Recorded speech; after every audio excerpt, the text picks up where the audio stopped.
Good morning students of class 5। हम लोग आज फैक्टर्स और मल्टीपल्स को कंटिन्यू करेंगे। आज हम लोग सीखेंगे LCM by prime factorisation and LCM by division method. LCM by prime factorisation, for example 64 और 88 का प्राइम फैक्टराइजेशन से एलसीएम फाइंड करना है। पहले हम लोग 64 को फैक्टराइज करेंगे, प्राइम फैक्टर उसका लिखेंगे, वो आएगा 2 × 2 × 2 × 2 × 6 टाइम्स।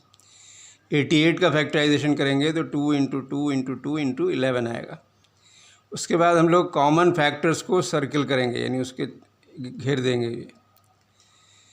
अब एलसीएम ऑफ 64 और 88 हो जाएगा product of common factors and the remaining factors, यानी कॉमन फैक्टर जो सर्किल किए हुए फैक्टर्स हैं वो, और जो सर्किल नहीं किए हुए फैक्टर्स उनका प्रोडक्ट। ऐसा करने से 64 × 11 यानी 704 इसका एचसीएफ आ जाएगा। इसी तरह से अब हम लोग 3 नंबर्स का एलसीएम प्राइम फैक्टराइजेशन से करेंगे। जैसे 35 और 85 और 95 का प्राइम फैक्टराइजेशन करना, ये एलसीएम निकालना है प्राइम फैक्टराइजेशन से। 35 को आप लिख सकते हैं 5 × 7, 85 can be written as 5 × 17 and 95 can be 5 × 19। तो इनमें जो कॉमन फैक्टर्स है, एक ही कॉमन फैक्टर है इसमें 5, इसको सर्किल किया गया।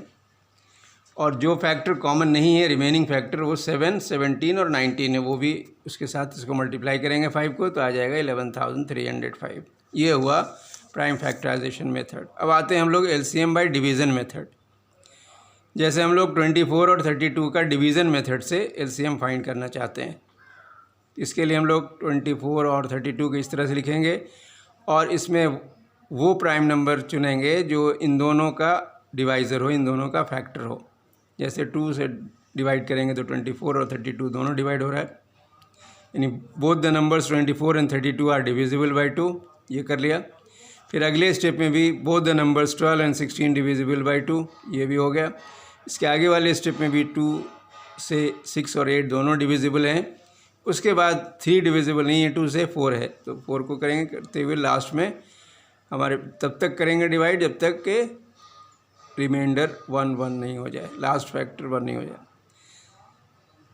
यहाँ पे हम लोगों ने 2 को इस तरह से मतलब 3 को लिख दिया है जैसे ऊपर लिखा हुआ है, इसलिए कि 3 को 2 डिवाइड नहीं करता है, मतलब 3 is not divisible by 2। LCM find करेंगे 24 और 32, ये हो जाएगा 2 × 2 × 2 × 2 × 2 5 टाइम्स मल्टीप्लाइड बाय 3, जो कि 96 के बचते। इसका मतलब जितने डिवाइज़र हैं सबका प्रोडक्ट लिया गया यहाँ पे, सबके प्रोडक्ट से 24 और 32 का एलसीएम मिल गया। अब हम लोग 3 नंबर्स का इसी मेथड से, डिवीज़न मेथड से करते हैं। ऐसा करने के लिए हम लोग देखते हैं कि 2 से ये तीनों नंबर डिविजिबल हैं, फिर 2 से ये तीनों नंबर ऐसा आगे चल करके देखिए, ये नंबर 3 से तीनों नंबर डिविजिबल हैं, फिर 2 से 2 नंबर्स डिविजिबल हैं 3 से। इस तरह से डिवाइड करते हुए जितने डिवाइज़र हैं सबका प्रोडक्ट लेने पर एलसीएम आएगा 72, 96 और 144 का 288। इसके बाद है कि relation between HCF and LCM. The product of 2 numbers is equal to the product of their HCF. ये हम लोग दिखाएंगे अभी कि 2 नंबर का प्रोडक्ट उनके एचसीएफ और उनके एलसीएम के प्रोडक्ट के बराबर होता है। For example, HCF of 25 and 75 is 25. LCM of 25 and 75 is 75.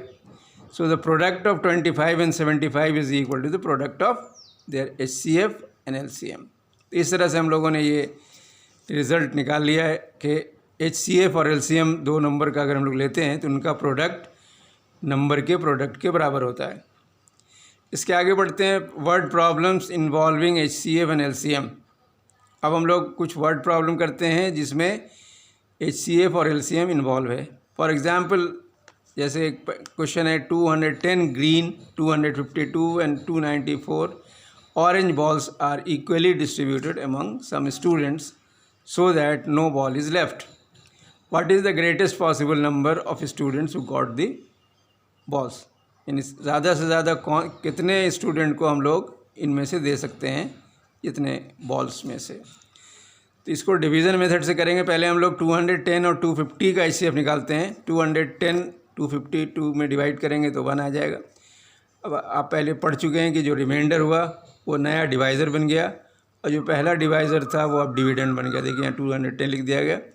42 से 5 टाइम्स ये 210 हो जाए। इसका मतलब 210 और 252 का HCF 42 हो गया। 42 से 294 को डिवाइड करेंगे तो ये 7 टाइम्स हो जाएगा। इसका मतलब 42 is also HCF of 210, 252 and 294।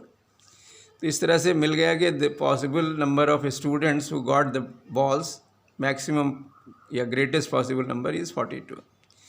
एक और वर्ड प्रॉब्लम है, Rita goes to shopping mall every 64 days, Archana goes to the same shopping mall every 72 days. यानी रीता मॉल में ख़रीदारी के लिए जाती है हर एवरी 24 डेज़ में, और अर्चना जाती है 72 डेज़ में। इसमें ये पता करना है कि कितने दिन बाद ये दोनों अर्चना और रीता एक साथ शॉपिंग करते हुए मिलेंगे। इसके लिए हम लोग LCM निकालेंगे दोनों नंबर का। दोनों नंबर का LCM आता है 576। इसका मतलब हुआ they will meet in the mall after 576 days, यानी 576 डेज़ के बाद रीता और अर्चना मॉल में ख़रीदारी करते हुए मिल सकती हैं। होमवर्क आपका exercise 3.4 question number 1 to 4 and exercise 3.5 question number 1 to question number 5। ये एक्सरसाइज 3.4 है। इसके 1 से लेके 4 तक के क्वेश्चन इधर हैं, यहाँ पे ख़त्म हो रहा है, 1 से स्टार्ट हो रहा है। इसका क्वेश्चन नंबर 1 से लेकर क्वेश्चन नंबर 5 तक यहाँ है। That's all for today's class. Thank you.